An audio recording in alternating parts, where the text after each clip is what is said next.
In the vast deserts of Arabia, where empires once dismissed the Bedouins as fragmented tribes lost in time, a storm was quietly brewing, one that would forever change the course of world history.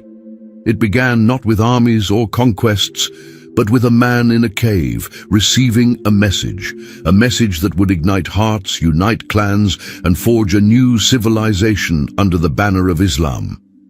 By the time the Prophet Muhammad, peace be upon him, passed away in 632 CE, his teachings had already reshaped the social, political, and spiritual landscape of the Arabian Peninsula.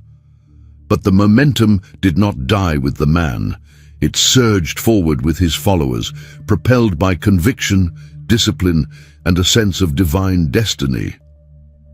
In Medina, the first cracks of succession were addressed by choosing Abu Bakr as the first caliph, the Caliphat Rasul Allah, or successor to the Messenger of God. Though humble and reserved, Abu Bakr's leadership marked the beginning of the Islamic Caliphate. He wasn't just a religious figurehead. He commanded armies, managed tribal allegiances, and quelled internal revolts during the Ridda Wars, solidifying the unity of a people once known only for their tribal skirmishes and nomadic ways. From this foundation, the Islamic Empire did not merely expand, it exploded outward. Like a wildfire across dry brush, the Muslim armies marched with remarkable speed and focus, bringing with them not just swords, but systems. With Umar ibn al-Khattab as the second caliph, the empire began to take shape as a geopolitical force. It wasn't long before the caliphate's borders pushed up against the two great superpowers of the time, the Eastern Roman or Byzantine Empire to the west, and the Sassanid Persian Empire to the east. These two colossal states had weakened each other through decades of bloody, inconclusive wars. Their people were exhausted, their coffers strained, and their faith in leadership worn thin. Into this fragile moment stepped the Muslims, strategically savvy, spiritually driven, and astonishingly adaptable. Battle after battle, city after city, the victories piled up. Damascus fell, Jerusalem surrendered.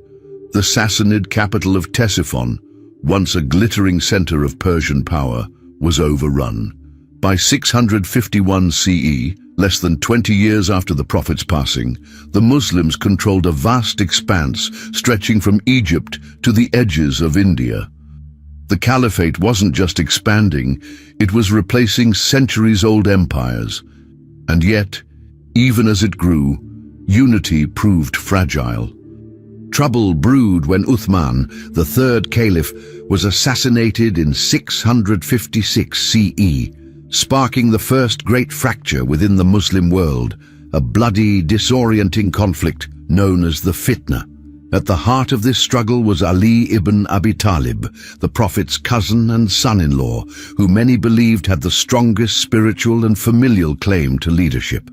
Ali was revered for his wisdom, courage, and unwavering devotion, but his rule was contested almost immediately by Muawiyah, the powerful governor of Syria and a kinsman of the slain Uthman.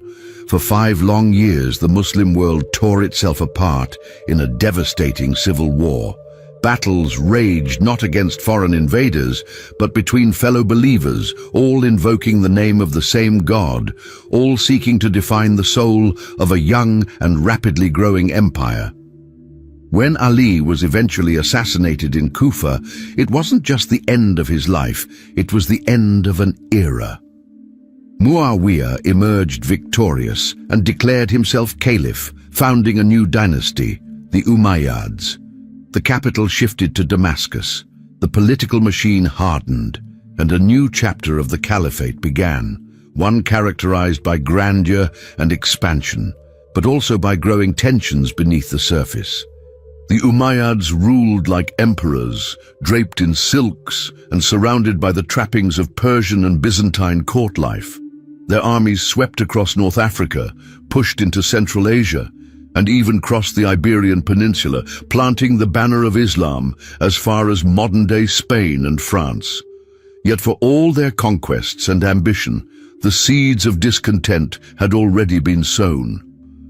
Beneath the gleaming surface of Umayyad rule, a deep and widening divide festered. The ruling class was predominantly Arab, and they governed with an air of superiority, often treating non-Arab Muslims, known as Mawali, with condescension and neglect. These converts to Islam, many of whom were Persian, Central Asian or North African, found that their new faith did not shield them from social and economic discrimination. Though they bowed in prayer beside their Arab brethren and paid the same zakat, they were frequently barred from positions of authority and faced extra burdens. Even worse was the plight of the dhimmi, the non-Muslim subjects of the caliphate, including Christians, Jews, and Zoroastrians. Though allowed to practice their faith, they were marked as second-class citizens and taxed heavily through the jizya. Resentment grew not only among the Mawali and dhimmi, but even among segments of the Arab population disillusioned with the elite's opulence and arrogance. Revolts flared in various provinces, not just over theology or ethnicity, but over fairness, governance, and the very question of who should rule in the name of God. Among the most fervent dissenters were the Shi'at Ali, the partisans of Ali, who had never accepted the Umayyads as legitimate rulers and still mourned the brutal death of Ali's son Hussein at the Battle of Karbala in 680 CE. For them, the caliphate had lost its moral compass. The martyrdom of Hussein became not just a tragedy, but a rallying cry. Every drop of his blood spilled in the sands of Karbala was a wound carried through generations. And year after year, on the day of Ashura, they remembered, not just his death, but the injustice that defined an empire gone astray. While the Umayyads flaunted wealth and lineage, a quiet but powerful movement was taking shape in the east. Its leaders were descendants of another branch of the Prophet's family, the Abbasids, tracing their line to Al-Abbas, the Prophet's uncle. They claimed spiritual kinship, righteous blood, and the promise of reform. More than just a lineage, the Abbasids offered a vision, a return to purity, a caliphate for all Muslims, not just for a privileged Arab class. Their message resonated in the borderlands, in the far reaches of Khorasan and beyond, where Arabs, Persians, and converts lived side by side, married into each other's families, and shared not just trade and war, but dreams of justice. The Abbasids were patient. They sent missionaries, cultivated alliances, and let the dissatisfaction of the people do most of the work. And then, as the Umayyads became more entrenched and decadent, the black banners of revolution began to rise in the east. A storm was coming, one that would sweep away the old order and usher in an age that would be remembered as the pinnacle of Islamic civilization. The year was 747 CE. In the eastern reaches of the Islamic world, far from the gilded halls of Damascus and the watchful eyes of Umayyad governors, a spark ignited in the rugged, windswept plains of Khorasan. This region, straddling what is now northeastern Iran, northern Afghanistan and southern Turkmenistan, had long been a frontier of empires, a place where Arab settlers lived side by side with Persian converts, Central Asian warriors, and the remnants of Sassanid traditions. It was a melting pot of cultures, languages, and loyalties, but also a crucible of resentment. The Arabs here, though Muslim, often felt alienated from the power structures in Damascus, while the Mawali, non-Arab converts to Islam, chafed under a system that promised spiritual equality but delivered political and social discrimination. It was here, in this fertile ground of discontent, that the Abbasid cause found its first and most powerful champion, Abu Muslim. Abu Muslim was no ordinary rebel. Shrouded in mystery, likely of Persian origin and possibly a former slave or humble convert, he emerged not just as a warrior but as a masterful organizer, strategist, and symbol of revolutionary change. He was chosen by Abbasid agents, those who had long been preparing for an uprising, to lead the movement in Khorasan. Under the black banner of the Hashemites, the extended family of the Prophet, Abu Muslim declared open revolt against the Umayyads. His charisma and vision drew thousands to his side. Arabs and non-Arabs, seasoned fighters and fresh recruits, all rallied beneath the black standards that fluttered ominously in the wind, a stark contrast to the white banners of the Umayyad state. It wasn't just a military rebellion, it was a spiritual and political reckoning. The Abbasids promised justice, equality, and a return to the moral compass of Islam's earliest days, claims that found a powerful echo among the disillusioned masses. As Abu Muslim's forces surged across eastern provinces, victory followed victory. Battles were fought not just with swords, but with symbolism. Cities that had long groaned under Umayyad taxation and abuse now welcomed the black flags as signs of liberation. In 749, his army swept into Kufa, once the seat of Ali's caliphate, sending shockwaves through the Umayyad strongholds. That same year, the Abbasids formally declared their leadership over the revolution. Abu al-Abbas, known as al-Safa, the bloodshedder, was proclaimed the first Abbasid caliph. The stage was set for the final confrontation between old power and new. It came swiftly at the banks of the Zab River in northern Iraq. The Battle of the Zab was not merely a military engagement, it was the funeral pyre of a dynasty. Caliph Marwan II, the last Umayyad ruler, led his army personally, charging recklessly into the Abbasid lines with a cavalry assault meant to break their morale. But the Abbasids stood firm. With discipline and resolve, they repelled the attack, turning the riverbanks into a slaughterhouse. The Umayyad lines collapsed into chaos. Soldiers fled, morale shattered. Marwan himself escaped the battlefield only to be hunted down and killed in Egypt. What followed was a merciless purge. Surviving members of the Umayyad family were tracked, captured, and executed. Graves were desecrated, blood was spilled in vengeance and consolidation alike. The white banner of the Umayyads was torn down, replaced by the austere black flag of the Abbasids. Only one Umayyad, a young prince named Abd al-Rahman, managed to flee west, eventually making his way to the Iberian Peninsula, where he would lay the foundations for a separate Umayyad emirate in Cordoba, a rival dynasty that would flourish independently for centuries. But in the heart of the Islamic world, the Abbasids were now supreme. Abu al-Abbas al-Safa took control in a time of raw transition, and though his reign was short, it was marked by swift action. He moved the seat of power from Harran to Kufa, signaling the shift of authority from the old Syrian elite to the new eastern base. Yet power, once seized, demanded maintenance. Al-Safa died in 754, leaving the caliphate in the hands of his brother, Abu Ja'far al-Mansur. And it was under al-Mansur that the Abbasid dream would harden into durable reality. Al-Mansur inherited not just a throne, but a revolution still fresh with blood and expectation. The very people who had supported the Abbasid uprising, intellectuals, tribal leaders, military commanders, now watched closely, some hoping for an end to dynastic rule and a return to the consultative caliphate of old. But al-Mansur had other plans. He was calculating, shrewd, and fiercely determined to mold the Abbasid state into a centralized and enduring empire. His first dramatic act was perhaps his most shocking: the execution of Abu Muslim.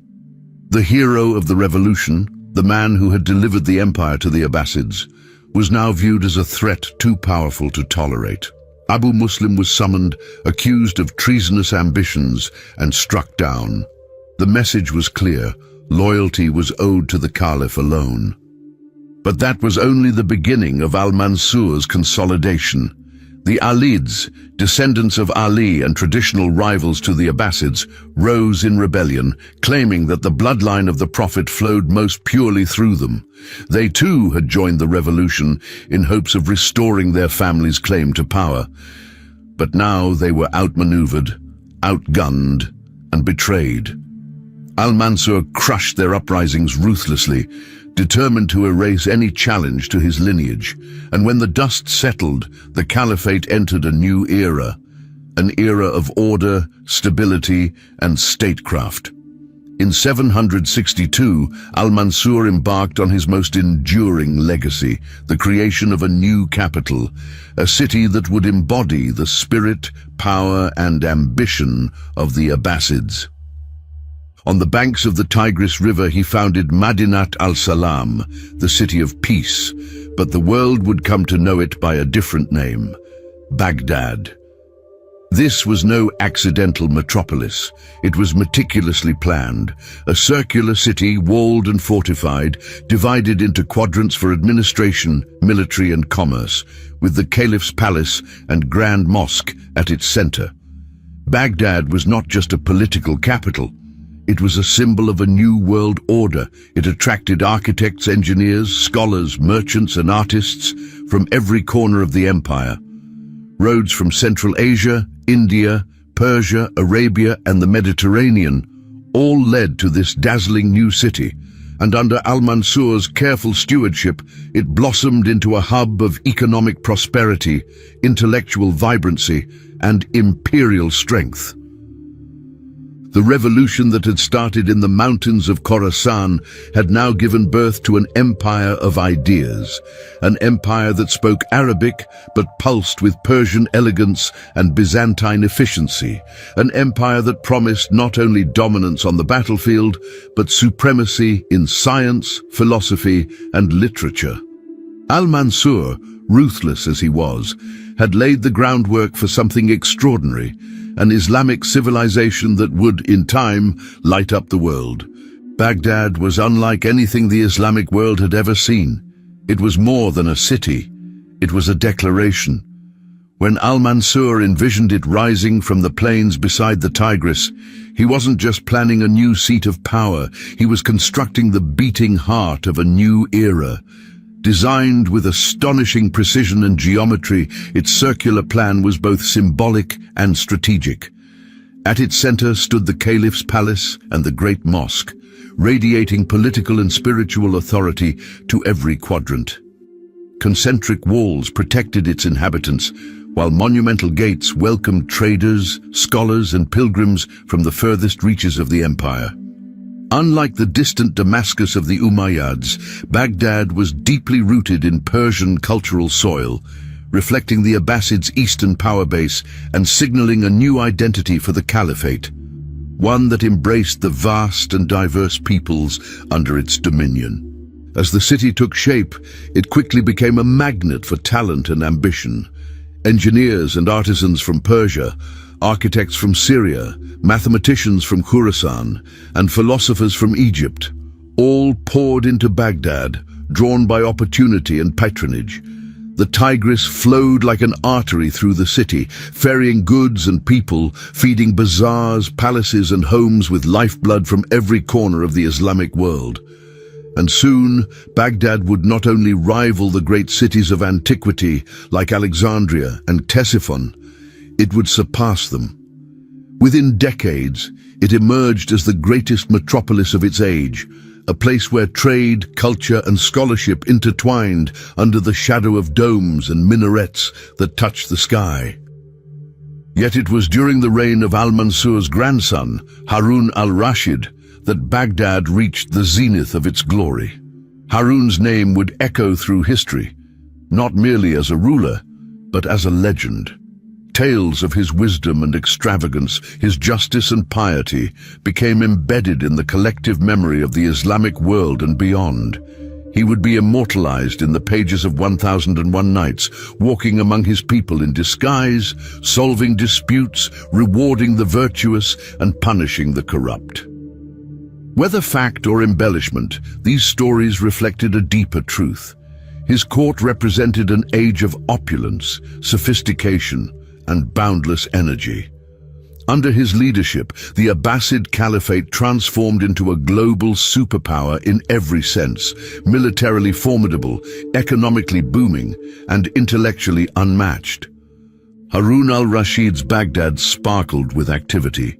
Merchants filled the souks with silks from China, spices from India, and perfumes from Yemen. Poets recited verses under lamplight while theologians debated philosophy in the mosque courtyards. Musicians played intricate melodies on ouds and flutes in the palace halls, and artisans etched delicate Kufic script onto pottery and glass. The streets were alive with languages: Arabic, Persian, Syriac, Turkish, Berber, spoken by travelers and residents alike. Baghdad was a city without rival, and Harun's court its radiant core. But Harun's legacy extended far beyond the riches and aesthetics. His rule was marked by a commitment to public welfare, justice, and religious observance. It's said he prayed 100 times a day and gave away 1,000 silver dirhams each morning to the poor. His patronage of scholars and his interest in science, medicine, and theology helped shape the intellectual direction of the entire Islamic world. Within the caliphal court, power did not rest solely with men. One of the most remarkable figures of Harun's era was a woman, Al-Qayzuran. Once a Yemeni slave girl, she rose to become the wife of Caliph al-Mahdi and the mother of Harun al-Rashid. Intelligent, politically astute, and immensely influential, she wielded authority with a deft hand. Her presence was felt in matters of state, diplomacy, and justice. Ambassadors sought her counsel, governors respected her opinion, courtiers feared her political instincts. She funded charitable projects, built infrastructure, and helped shape the policies of her son's reign. Many whispered that she was the real power behind the throne, and in many ways she was. Her rise from bondage to de facto ruler symbolized the complexity and fluidity of Abbasid society, where merit, intelligence, and ambition could still pierce the rigid layers of class and birth. The court of Harun al-Rashid was also defined by its dazzling diplomacy. The caliph maintained relations with rulers far beyond the Islamic world. Charlemagne, the powerful king of the Franks and Holy Roman Emperor, sent emissaries to Baghdad, bearing gifts and seeking alliance. In return, Harun astonished the West with a gesture that became the stuff of medieval legend. He sent Charlemagne an elephant, not a metaphorical one, but a living, breathing beast named Abul Abbas, along with a water clock of intricate engineering, ivory chessboards, and perfumes so exotic they seemed otherworldly. These exchanges weren't mere novelties, they were declarations of cultural dominance and technological prowess. The Abbasids, in their golden age, were not just catching up with the world, they were leading it. But even in this era of golden grandeur, danger loomed at the edges. The success of the caliphate brought with it new tensions between central authority and regional powers, between Arabs and Persians, between orthodox scholars and philosophical thinkers. Harun himself would eventually leave Baghdad to campaign against the Byzantines and later move the capital to Raqqa, seeking to be closer to the volatile frontiers. His concern for the empire's stability led him to divide power between his two sons, Al-Amin and Al-Ma'mun, hoping to ensure a smooth succession. But instead, this decision would plant the seeds of civil war. Still, for a time, Baghdad stood as the unrivaled jewel of the world, a city where knowledge was currency, where scholars were as valued as generals, and where the vision of a just, enlightened caliphate seemed within reach. The foundation laid by al-Mansur and illuminated by the brilliance of Harun al-Rashid would shine across continents, influencing generations to come. From its hospitals to its libraries, from its trade routes to its courts, the Abbasid Caliphate under these men became a beacon, its light seen far beyond the deserts of Arabia into the heart of Asia, Europe, and Africa. But with all things in history, even golden ages are fleeting, and beneath the glimmering surface, the storm clouds were already beginning to gather. In a world dominated by men, court intrigue and dynastic power struggles, one figure emerged who defied every expectation society had of a woman. Her name was Al-Qayzuran, and her rise was nothing short of extraordinary. Born a Yemeni slave girl, captured and brought into the Abbasid household as a concubine, she would become one of the most powerful women in Islamic history. Her intellect, strategic brilliance, and unshakable will transformed her from a mere servant into the wife of Caliph al-Mahdi and mother of two future caliphs, al-Hadi and Harun al-Rashid. But her influence went far beyond familial roles. She didn't simply live in the palace, she operated it. Ministers sought her counsel, generals weighed her opinions. Her audience chambers were as politically charged as any court in the empire. She was, in every way that mattered, a co-ruler. During al-Mahdi's reign, al-Khayzuran managed state affairs during his absences, advised on military strategy, and negotiated directly with emissaries. When he died, her role expanded further. She orchestrated the succession of her son al-Hadi, and when his reign faltered, she maneuvered with precise and ruthless calculation to elevate Harun al-Rashid. Her influence did not stem from title or bloodline, but from sheer competence and force of personality. She challenged the norms of gender in a society that, while permitting women roles in the private sphere, rarely allowed them such public authority. And yet she did not seek to mimic men. She ruled as a mother, as a wife, as a woman of insight and compassion, investing heavily in public projects and charitable work. She funded the construction of schools, mosques, roads, and hospitals. She established endowments for widows and orphans, provided food for the poor, and ensured legal justice in cases where even the caliph's judges hesitated. Her palace was not merely a center of power, but a hub of reform and generosity. She was a living contradiction, soft-spoken yet commanding, born enslaved yet ruling alongside caliphs. To many, she was a whispering force behind the throne. To others, she was the true architect of Abbasid political stability in its most glorious years. Her story was not an isolated phenomenon. The Abbasid court, though rooted in patriarchal tradition, allowed women, especially those in proximity to the caliphs, to exert tremendous influence. Mothers, wives, and even concubines often held informal yet decisive power. They shaped policies through their sons, swayed ministerial appointments, and decided the fates of courtiers. Their quarters within the palace were not passive harem chambers. They were command centers of diplomacy, fundraising, and counsel. This layered reality gave the Abbasid elite a complex dynamic where gender did not always dictate impotence. It was a world of subtle but significant female authority, and al-Khayzuran was its shining star. Beyond the realm of politics, another revolution was taking place, one that would cement the Abbasid legacy for centuries: the cultivation of knowledge. Baghdad, already teeming with trade and culture, evolved into a sanctuary for scholarship and innovation. At its intellectual heart was the legendary Bait al-Hikmah, the House of Wisdom. Though historical details are sparse and sometimes romanticized, the influence of this great institution is undeniable. It served not only as a library, but as a translation bureau, research center, and academy. Within its walls, scholars worked tirelessly to preserve, translate, and expand upon the knowledge of ancient civilizations. Texts from Greece, India, Persia, and Byzantium arrived in droves, carried by caravans, ships, and scholars themselves. Works by Aristotle, Plato, Hippocrates, and Ptolemy were rendered into Arabic, their wisdom rescued from the brink of obscurity and infused with new life by Muslim minds. But the Abbasids were not content to merely inherit the past. They redefined it. Mathematicians began developing original theories that would shape the world. Among them was Muhammad ibn Musa al-Khwarizmi, whose contributions to algebra, derived from his book Al-Kitab al-Mukhtasar fi Hisab al-Jabr wal-Muqabala, laid the foundation for a discipline that now underpins science, engineering, and economics.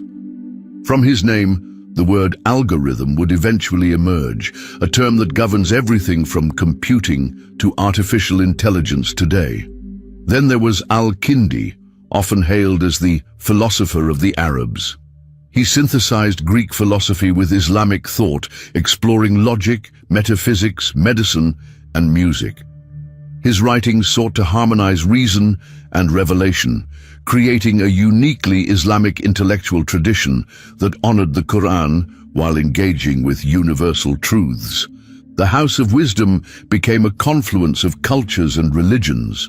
Muslim scholars debated with Christian theologians, Jewish doctors translated Greek medical texts, and Zoroastrian astronomers calculated celestial patterns that guided prayer times and travel. One standout figure was Hunayn ibn Ishaq, a Christian Arab physician and translator whose command of Syriac, Greek and Arabic made him the intellectual bridge between worlds. His meticulous translations of Galen and Hippocrates preserved and enriched classical medical knowledge, influencing both Islamic and European medicine for centuries. This golden age of knowledge was driven not only by ambition, but by accessibility. The Abbasid revolution in papermaking played a crucial role.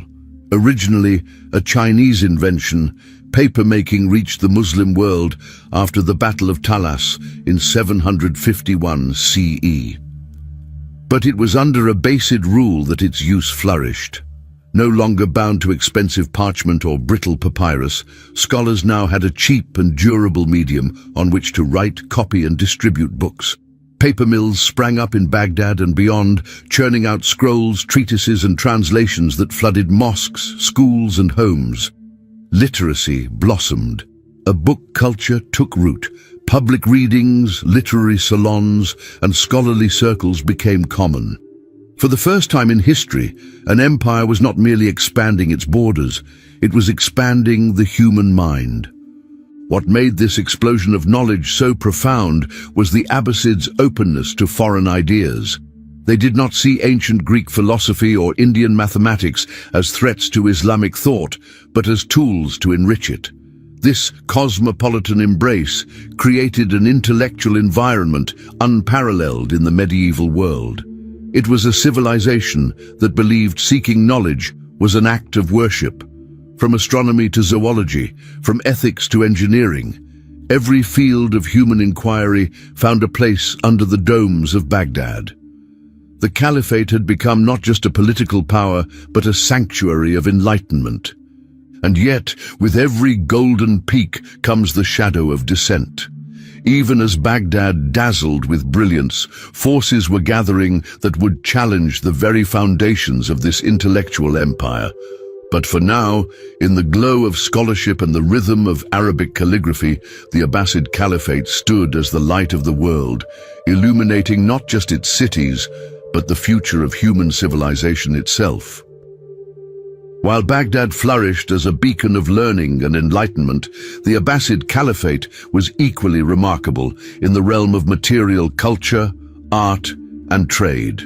Across the empire, artistic expression reached unprecedented heights, blending influences from Persia, Byzantium, and Central Asia to create a distinct Islamic aesthetic.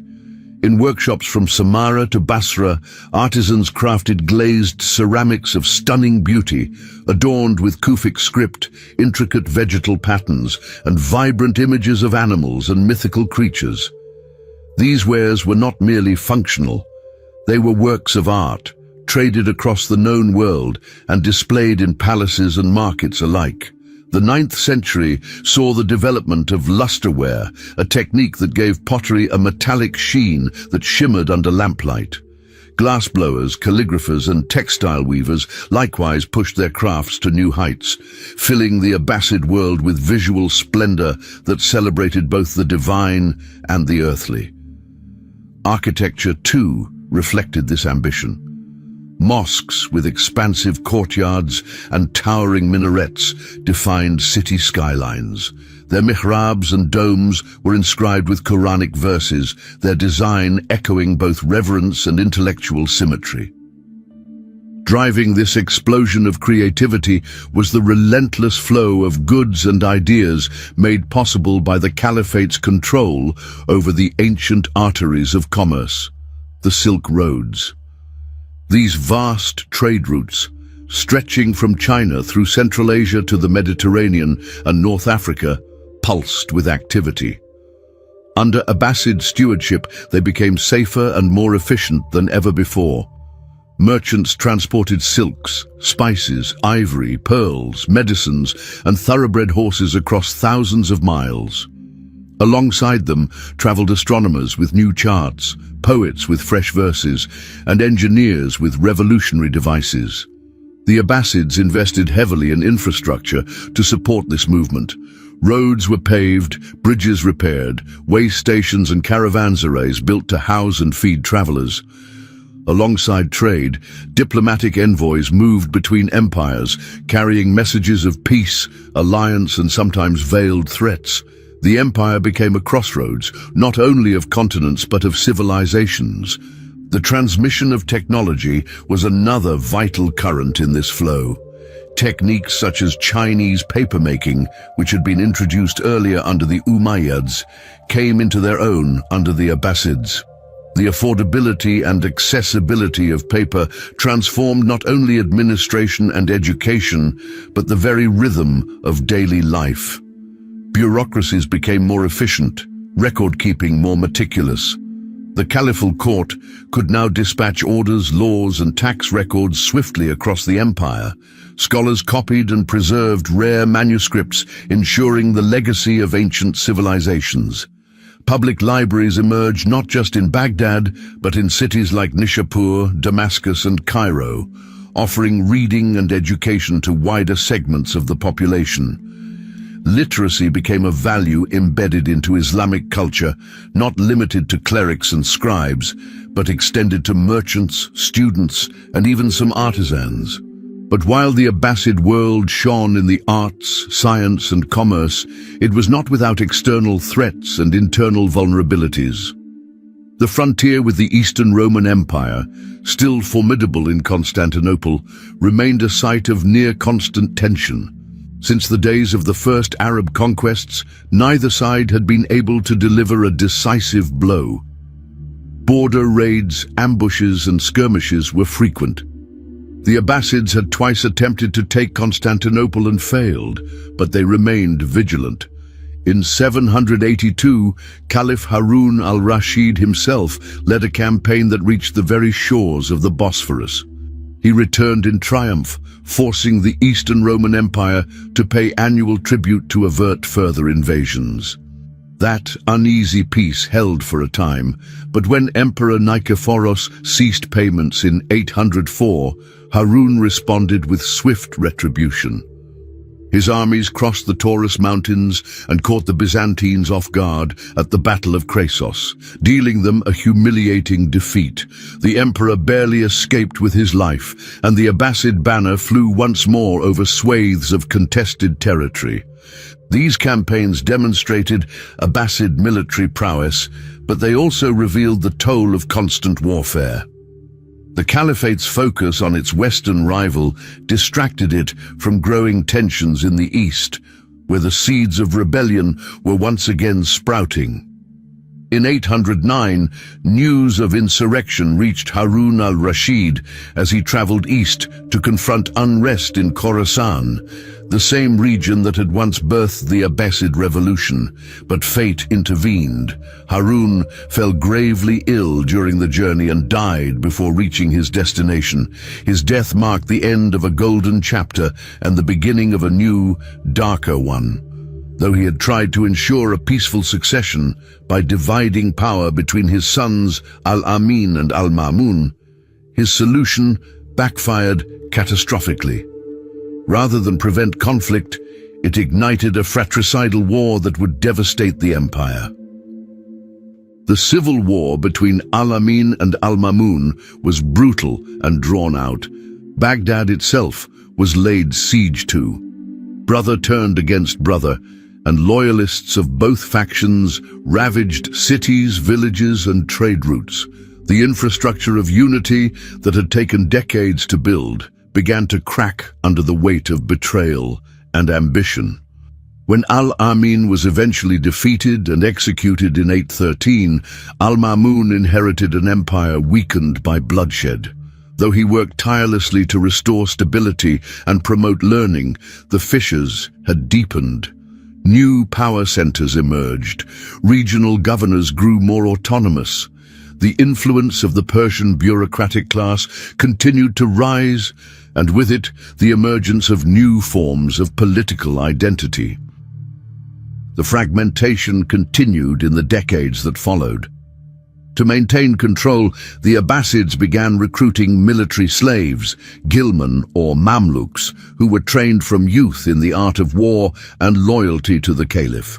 This created a powerful military caste with no ties to local populations, but immense influence within the palace. At first, they served to stabilize the regime, but over time, their unchecked power would lead to further instability, even coups and assassinations. As caliphs became figureheads and real power shifted to military strongmen or provincial rulers, the unity of the empire dissolved into a tapestry of semi-independent states that paid only nominal allegiance to Baghdad. And then came the most devastating blow of all, the Mongols. In 1258, centuries after the Abbasid Golden Age, the Mongol horde under Hulagu Khan descended upon Baghdad. The city that had once dazzled the world with its beauty, intellect and wealth was reduced to rubble. Libraries were burned, scholars massacred, and the waters of the Tigris reportedly ran black with ink and red with blood.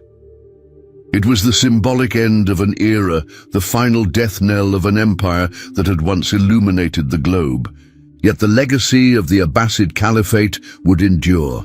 Its golden age of knowledge would be remembered not only by Muslims, but by the entire world. The works preserved and translated in Baghdad would go on to fuel the European Renaissance centuries later. Its architectural styles, administrative systems, and scientific methods would be replicated and refined by later civilizations. And though the Caliphate's political power diminished, the Abbasid vision of a civilization rooted in knowledge, justice, and faith continued to inspire.